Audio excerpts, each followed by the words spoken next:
So now that you've been on the board since April, you've seen a lot of the inner workings, the outer workings. You've seen our amazing volunteer Yes. capacity. You know, it's mostly a volunteer-run organization, only two paid employees.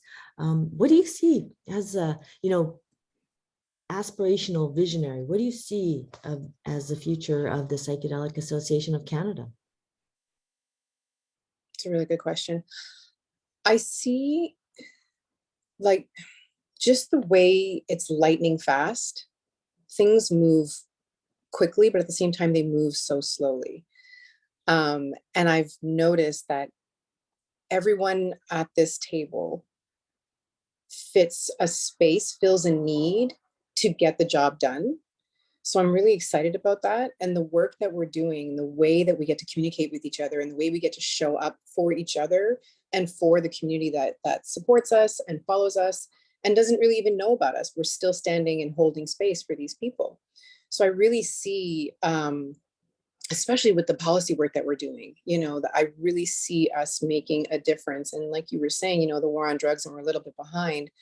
I think we've been quietly doing the work, and now our voice is getting louder and louder. And it's almost like every new board meeting, I'm like, oh wait, we're doing that now. Okay, we went from there to there so quickly, and it's this unapologetic. This is the right space. This is the right thing, and even if it's not for you, everyone has the right to it. Mentality, that I really see propelling us forward. And I'm very excited about how it puts us in spaces that we need to be in. And I think we're doing it in a very beautiful way. I'm also really proud of the way that we are. I don't like to use the word inclusive. It implies that, I don't know, it just seems like a chore for me. It's like tolerate for me up there.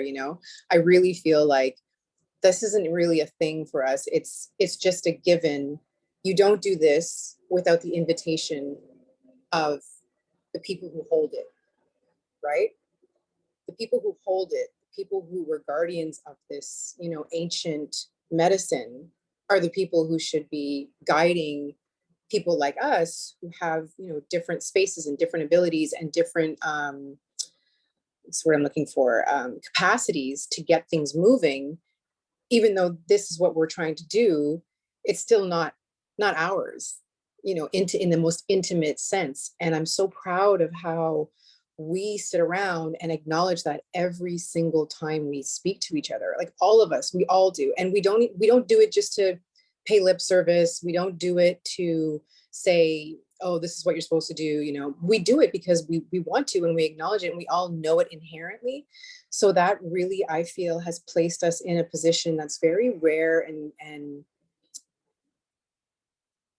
I don't know, like, what's the word I'm looking for? It's just, I cherish that space because I think that will allow us, when finally, that more and more people are hearing and seeing, and we're called to action, to more things, showing up in that space is always the right move. Always the right move.